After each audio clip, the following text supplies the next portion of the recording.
Hi friends, എല്ലാവർക്കും എൻ്റെ ചാനലിലേക്ക് സ്വാഗതം. ഞാനിന്ന് വൻപയർ വെച്ച് നമുക്ക് വളരെ പെട്ടെന്ന് ഉണ്ടാക്കാൻ പറ്റുന്ന ഒരു ഡിഷാണ് ഇവിടെ പരിചയപ്പെടുത്താൻ പോകുന്നത്. ഇത് ഞാൻ ഉണ്ടാക്കി നോക്കിയ അടിപൊളി സൂപ്പർ ടേസ്റ്റ് സാധനമാണ്. നിങ്ങൾക്ക് ഇഷ്ടമെന്ന് എനിക്ക് ഉറപ്പുണ്ട്. ഈ വീഡിയോ തുടങ്ങുന്നതിന് മുന്നേ എൻ്റെ വീഡിയോ കണ്ടിട്ട് ഇഷ്ടമാണെങ്കിൽ എല്ലാവരും ഒന്ന് സപ്പോർട്ട് ചെയ്ത് സബ്സ്ക്രൈബ് ചെയ്യണേ. അപ്പോൾ നമുക്ക് വീഡിയോയിലേക്ക് കിടക്കാം. അപ്പം നമുക്കിത് ഉണ്ടാക്കാനുള്ള സാധനങ്ങൾ എന്തൊക്കെയാണെന്ന് നോക്കാം. ഒരു ഉള്ളിൻ്റെ പകുതി അത് ചെറുതായിട്ട് അരിഞ്ഞത്, പിന്നെ ഒരു 10-15 വെളുത്തുള്ളി.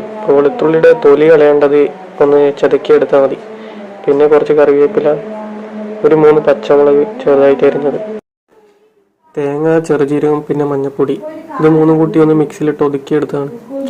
നമ്മളെ പയറിൻ്റെ ക്വാണ്ടിറ്റി എത്രയുണ്ടോ അതിനനുസരിച്ച് നമുക്ക് തേങ്ങേൻ്റെ അളവും കൂട്ടിയെടുക്കാവുന്നതാണ്. സാധാ ജീരകം ഞാനിവിടെ എടുത്തിരിക്കുന്ന ഒരു 1/4 ടീസ്പൂണാണ്. നമ്മുടെ ആവശ്യത്തിനനുസരിച്ച് നമുക്ക് നോക്കിയെടുക്കുക. അപ്പം നമുക്ക് അടുപ്പൊന്ന് കത്തിച്ച് ഇത് ഉണ്ടാക്കാനുള്ള പാത്രം വെച്ചെടുക്കാം.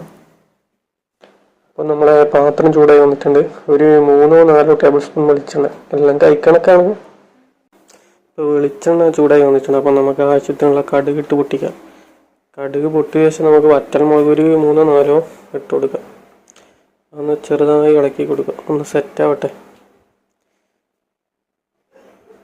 കടുകൽ പൊട്ടി ഒന്ന് സെറ്റായി വരുന്നവരെ വെയിറ്റ് ചെയ്യാം. ചെറുതായി ഒന്ന് ഇളക്കി കൊടുത്താൽ മതി.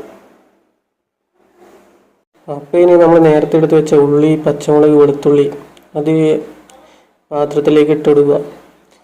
അതിനുശേഷം നല്ലപോലെ ഒന്ന് വഴണ്ട് വരുന്നവരെ ഇളക്കി കൊടുക്കുക. ആ ഉള്ളിലൊന്ന് വാടി വരണം. അതുപോലെ വെളുത്തുള്ളിൻ്റെ പച്ചച്ചൊക്കെ മാറുന്നവരെ നല്ലപോലെ ഒന്ന് വഴറ്റിയെടുക്കുക. ഒരു 3-4 മിനിറ്റ് മതിയായിരിക്കും, അപ്പോഴത്തേക്ക് സെറ്റ്. അപ്പോൾ നമ്മളെ ഉള്ളിയെല്ലാം അത്യാവശ്യം വാടി വന്നിട്ടുണ്ട്. ഇതിലേക്ക് ആവശ്യമായിട്ടുള്ള മഞ്ഞൾപ്പൊടി ഇട്ടെടുക്കാം. ഞാനിവിടെ ഒരു 1/4 ടീസ്പൂൺ മഞ്ഞൾപ്പൊടിയാണ് ഇടുന്നത്. നമ്മളെ ആവശ്യത്തിനനുസരിച്ചുള്ള മഞ്ഞൾപ്പൊടി ഇടാം. പിന്നെ ആവശ്യത്തിനുള്ള ഉപ്പ്, പിന്നെ ഒരു 1/4 ടീസ്പൂൺ മുളക് പൊടി, ഇത്രയും മതിയാവും. അപ്പോൾ ഈ മസാലയുടെ പച്ചച്ചുവയൊക്കെ മാറുന്നവരെ നല്ലപോലെ ഇളക്കി കൊടുക്കുക.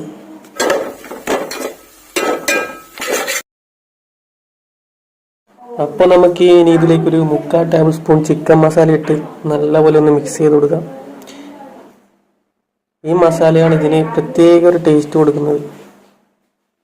അപ്പോൾ മസാലയൊക്കെ സെറ്റായി വന്നിട്ടുണ്ട്. നമുക്കിനി ഇതിലേക്ക് കൊണ്ട് ആവശ്യത്തിനുള്ള കറിവേപ്പില ചേർത്ത് കൊടുക്കാം. കറിവേപ്പില ചേർത്ത് നല്ലപോലെ ഒന്ന് മിക്സ് ചെയ്ത് കൊടുക്കുക. ഇനി ഇതിലേക്ക് നമ്മൾ നേരത്തെ മഞ്ഞൾപ്പൊടിയും ചെറിയ ജീരകവും ചേർത്ത് ഒതുക്കി വെച്ച തേങ്ങ ചേർത്ത് കൊടുക്കുക. അതിനുശേഷം നല്ലപോലെ ഒന്ന് മിക്സ് ചെയ്യുക.